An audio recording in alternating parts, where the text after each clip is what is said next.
Hello everyone and welcome to my channel Chess with Arsalan.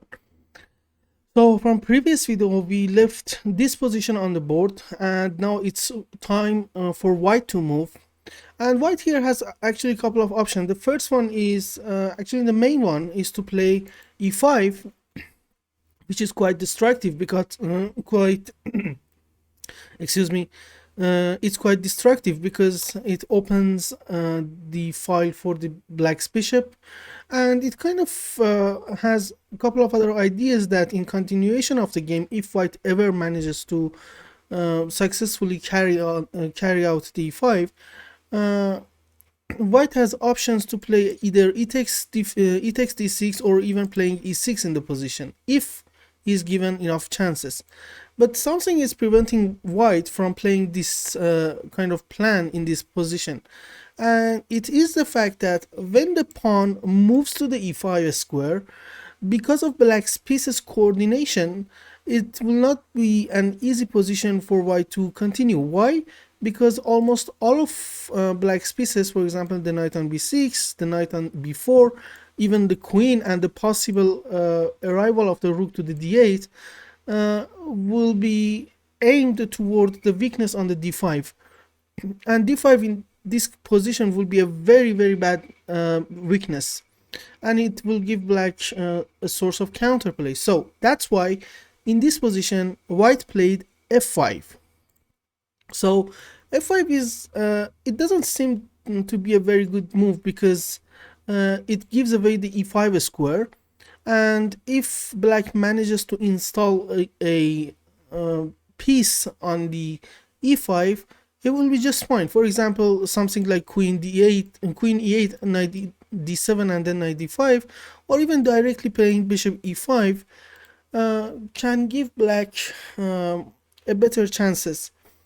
But this is actually a way better plan than playing e5 by itself. So white basically just wants to open up the f file and attack along this square.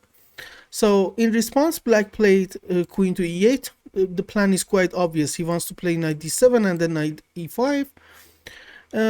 And after that, white played rook to f3. So again, this plan is also obvious because white wants to play rook to f1 and double on the f file and attack and increase pressure against the f7 pawn. So knight comes to d7, and after knight to d7, white played rook b to f1. And here black has two options, either bishop e5 or knight e5. In case of knight e5, which seems to be a more logical move, white will play rook h3, and the plan is to play queen to f4 and then h4 and create an attack against the h7 square, which is quite actually potent. And the only way to prevent this attack from happening is to play f6, and after bishop f4 g5. So in order to close the king side and prevent white's queen from coming to f4 and then h4. And this is the only way, because for example after bishop f4, if black plays knight to f7, then white will have a chance to play f takes g6, and after h takes g6, bishop g4, using the weakness of the e6, which will be fatal. So that's why if in this position, if black plays knight e5, the only way to prevent it is to play f6 and then g5. And in response, white has an excellent option here, which is after g5, exchanging on d5, and after d takes e5, put the bishop on c4 and create attacks and ideas like d6, which unleashes this bishop with very good play for white. And don't forget the fact that white is also having h file and can double on h file, for example by playing something like g4, rook h5, queen e3, h3, so on and so forth. So that's why in this position, after rook b to f1, black played bishop to e5. So this seems to be a better plan for black, and that's why black played it. And after rook h3, here black played f6. So why black played f6 in this position? Because if you give white one more move, he will play f takes e6, and if you take with the f pawn, then bishop g5 uses the weakness of the e6 square, and after h takes g6, queen to e1, and the queen will enter the king side via h4, which with a decisive attack on the king side. So after rook h3, f6 is pretty much forced, and bishop e3 was played, and here black played g5. Now, in this position, white played g4 first. White should not hurry in creating an attack. For example, something like rook h5 is some sort of a premature move. Why? Because in this case, black can play c4, and pay attention to the fact that you cannot take with the bishop because the bishop will be overloaded. It's defending the rook on h5 as well. So you have to take with the b pawn, and then knight comes to c5, which is an excellent square. It's attacking e4. It is also attacking a4 pawn, and this is a very good position for the knight. So white has to eliminate it with bishop takes c5, and after d takes c5, we reach to this position, which for just one pawn, black has eliminated all of the dangerous possibilities of white in the position. Plus, white is now having a very bad bishop because the pawns are in the lighter squares, and this is a quite playable position for black. So that's why after g5, a move like rook h5 is premature. So white has to protect h5 first. That's why he played g4 here, and after rook to c8, he played bishop c4, preventing black from playing c4 himself. Why? Because if black ever manages to play c4, then after bishop takes c4, black will have knight c5, which attacks e4, and this is a position that black actually has counterplay. So that's why after rook to c8, bishop c4 was played, and after bishop d4, and this move was played just to create some sort of tactical possibilities for black.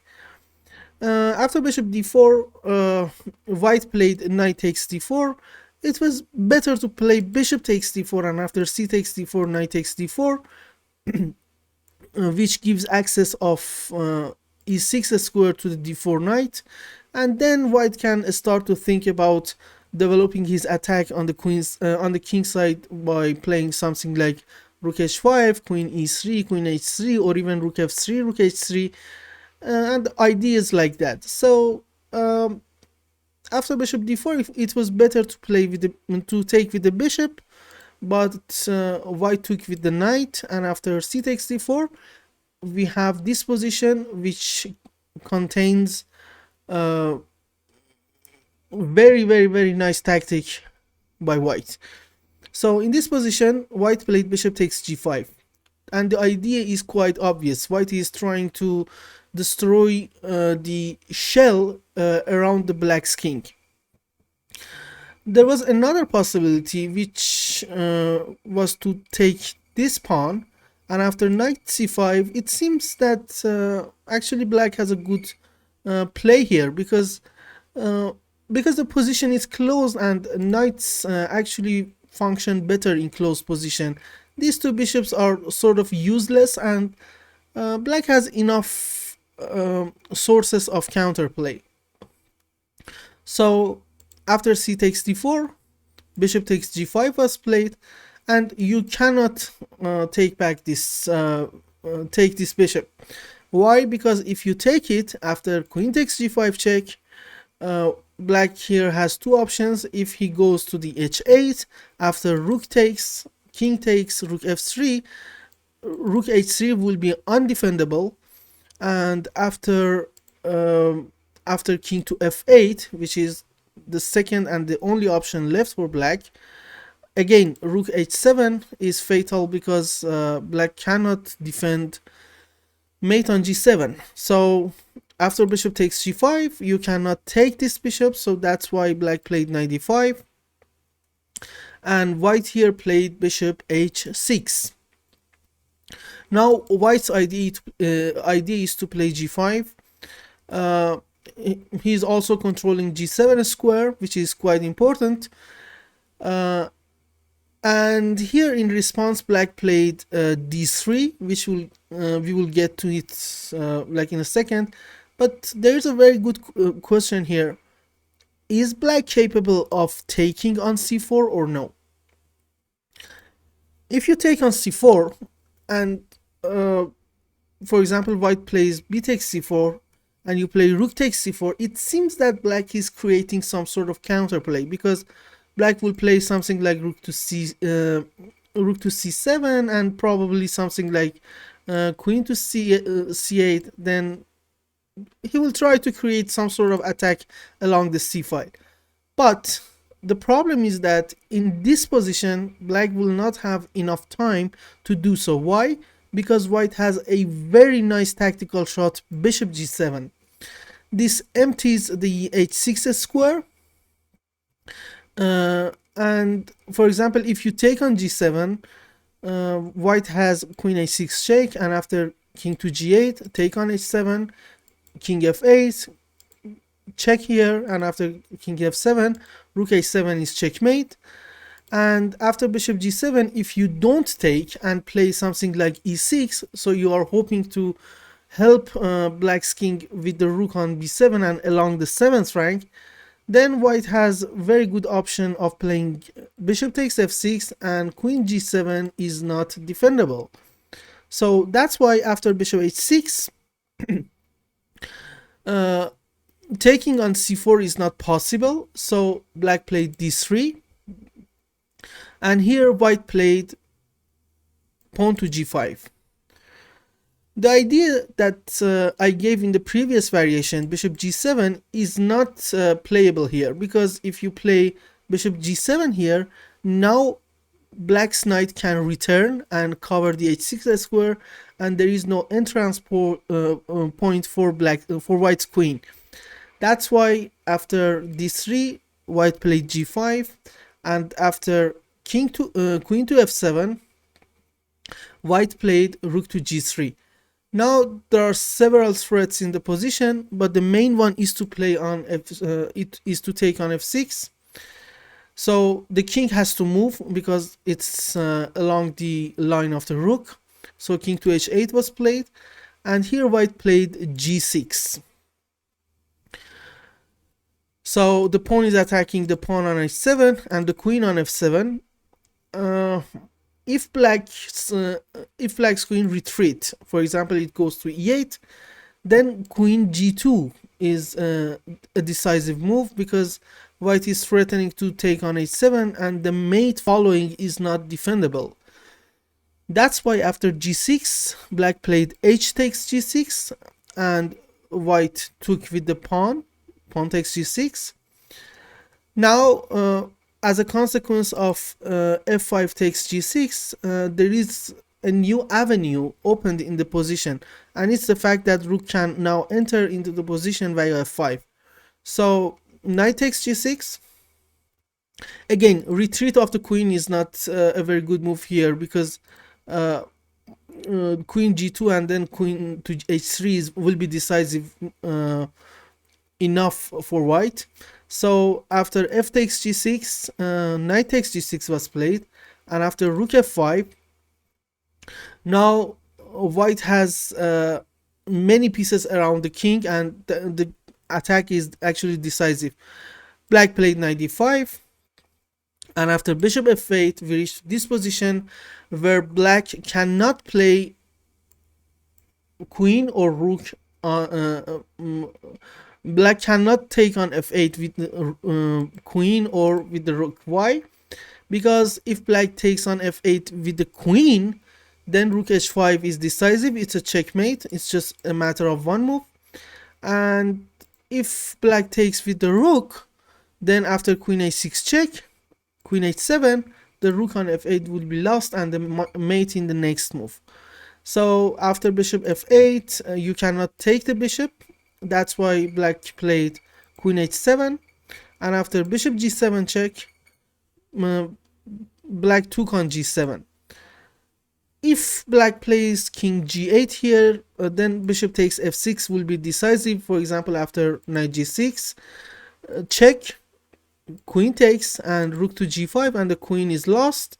So that's why after bishop g7, black took on g7, and after rook h5 check, king to g8, rook takes g7, king takes g7, queen h6 check, king f7, queen h7, king to e8, and then queen f5, and the threat of rook to h8 is undefendable. So I hope you enjoyed this video and the previous one, which was concentrated on the topic of weak squares. See you in the next video. Goodbye.